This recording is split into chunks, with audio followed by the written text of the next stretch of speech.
You just kind of hover. Oh, there it goes. Maybe we killed our objective, maybe we killed a guy who we thought was our objective. You're at 10,000 feet. You don't know what's going on. You know what you see in 2 dimensions. Oh, sweet target. I still have a top secret clearance, so I have to be very cautious about what I can and can't say on camera. Filmmaker Sonia Kennebec exposes the emotional and collateral damage. We're going to meet some of the families that have been affected by drone warfare. Of America's drone program. You see someone die because you said it was okay to kill them. Nobody ever thinks about speaking out against the government and hasn't considered what the possible consequences are. He could be indicted for espionage. The award-winning documentary, National Bird. Now, only on Independent Lens.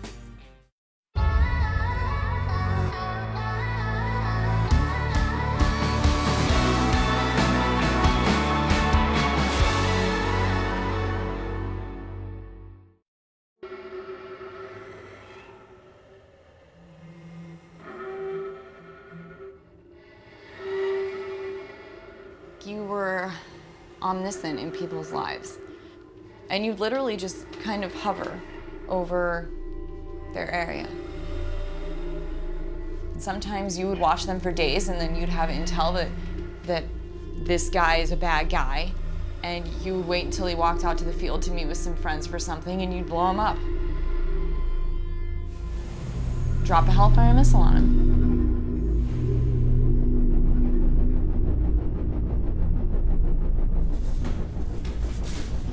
Are you guys gonna have anything to drink tonight? Yeah, we'll do water and then soda.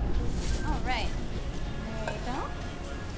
And the bottled water's back there then if you wanna grab one. Thanks guys, have a good night.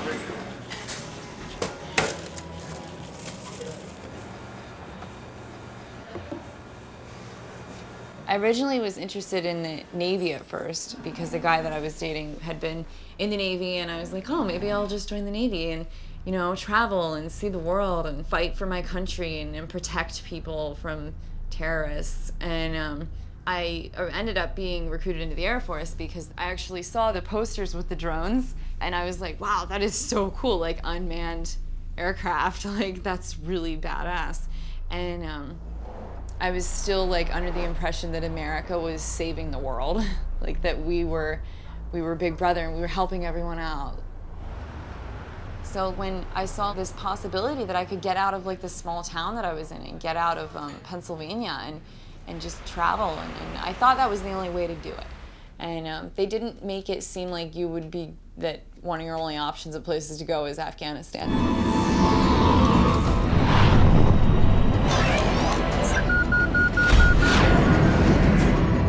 Titan 1-4, hold your position. What do you got? Unmanned aircraft is identifying enemy sniper. Copy that. Let's move.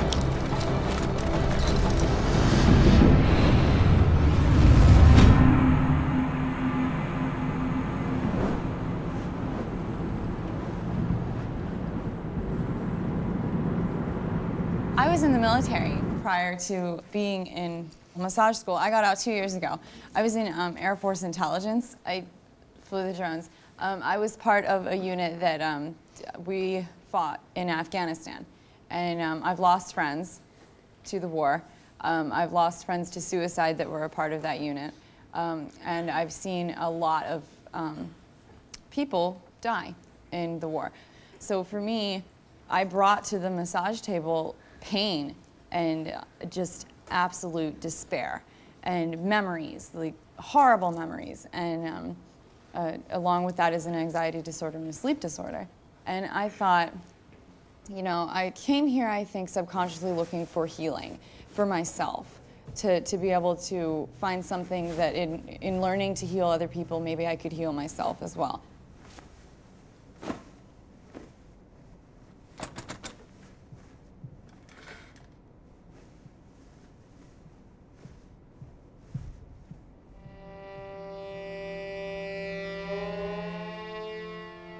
It was like slow motion. And it was like you're watching someone just drag themselves across the field. When you watch someone in those dying moments, what their reaction is, how they're reacting and what they're doing. It's so primitive. It's really raw, stripped down death. That's what it is. This is real. Like, this isn't, it's not a joke. I have specific memories of many of them that I know I killed, but it's so messy and like they don't report it down to us who we killed. Maybe we killed our objective, maybe we killed a guy who we thought was our objective. You don't know. And I can say the drone program's wrong because I don't know how many people I've killed.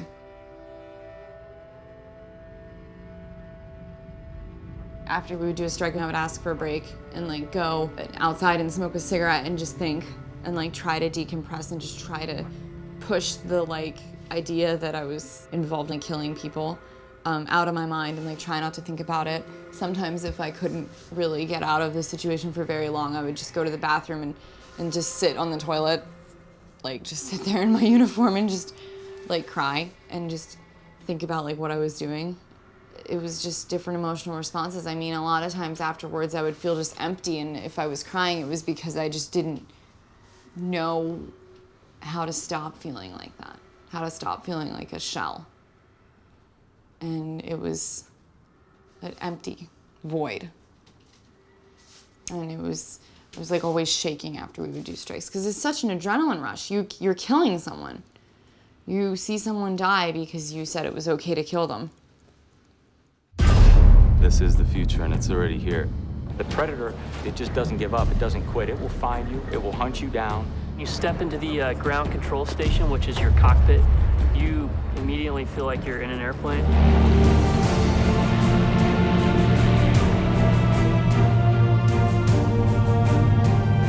It's kind of like having an eagle or something over your head, constantly landing on your arm and reporting what's going on. It's the eye in the sky, really. Lets them see what they need to see. It's really a good feeling to know that you're helping the guys on the ground, and that's really why I think all of us do it. Being part of the Air Force makes me feel proud. When people tell me thank you, that's when I remember that I'm doing something bigger than me. Before I joined the military, I was well aware that what I was about to enter was something that I was against, that I disagreed with. I joined anyways out of desperation because I was homeless, I was desperate, I had nowhere else to go. I was on my last leg, and the Air Force was ready to accept me.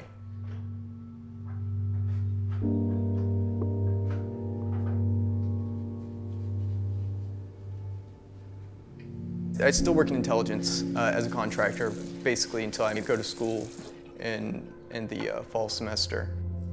And I still have a top secret clearance. It's once you're given a top secret clearance, it's good for 5 years, and then it needs to be renewed every 5 years. And when I leave this job, my clearance will expire.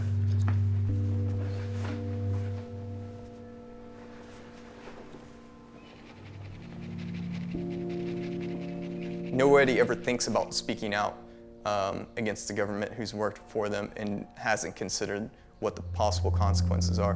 But I don't dwell on them because I don't want it to affect my voice. I don't want it to silence my words or to curtail my speech.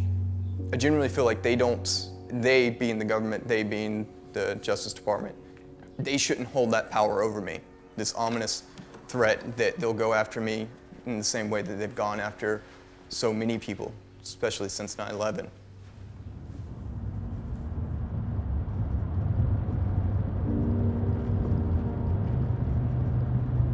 I didn't find out what I was going to be doing until I made it to Fort Bragg for the Joint Special Operations Command. At the time, I didn't really realize the significance and importance of the organization itself. I'd simply been told by some people in the military, oh, they're they're kind of like the elite special ops people that you hear about in video games and in movies, and that they were actually responsible for the killing of Osama bin Laden. So I would find targets using signals intelligence. I was stationed at Fort Meade, which is where NSA is headquartered. I had a clearance for NSA. and NSA is the intelligence directorate which handles signals intelligence. So naturally, I would be put into a position, overseas, working in a signals intelligence capacity and using the technology on the drone through a means of signals intelligence. Sorry, it's really tough. It's really tough. And I know it's core and it's central to what I was doing and like my whole reason for speaking here. So, but I'm also very unaware of where that line is drawn. And so I have to be very extraordinarily cautious about what I can and can't say on camera.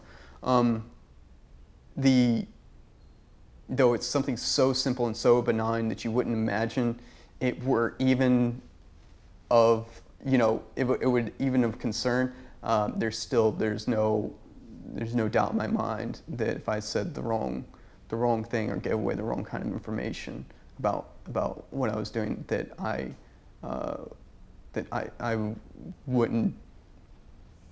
would be, safe from prosecution of any kind.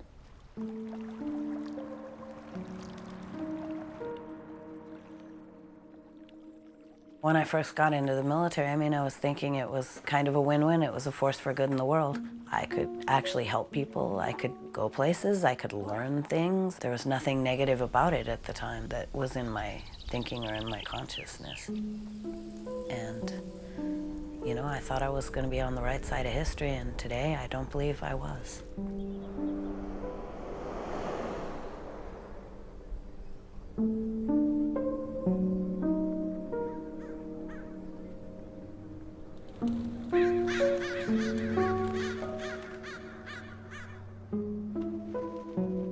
I worked on a DGS, a distributed ground system. As the name implies, it's a distributed system, and it spans the globe, and it eats data, and it eats lots and lots and lots of data. This is global.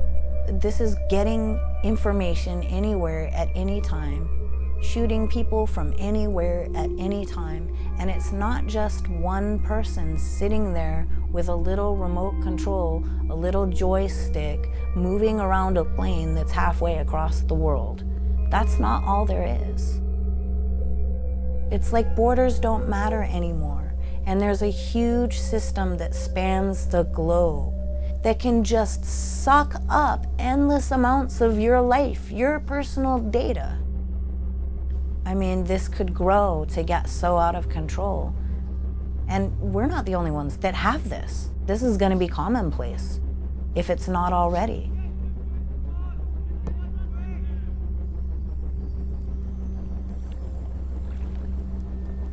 That good? Like beach water? It's a secret program. And what that means is that I can't just go shouting off the hilltops telling the public what it is. What I can tell you is that to me, one person who worked within this massive thing, it's frightening. Okay, let me find the beginning of this really long sentence. Sergeant Ling also spearheaded the emissions security and accreditation process for 4 coalition computer networks, enabling the exploitation of 2,400 sorties and resulted in the timely and accurate identification of 121,000 insurgent targets in support of operations, Iraqi freedom and enduring freedom, and then it goes on. That means that the system that I worked on basically identified 121,000 insurgent targets. It's 121,000 lives affected by technology that we control. And in this case, you're talking about a 2-year period. So, how many years have we been at war now? At least 12. Multiply, add up some numbers, and see what's really going on. Dear Lord, we thank you for this beautiful day. We thank you for friends and family. We thank you for everyone, everything that you have given us. Bless this food.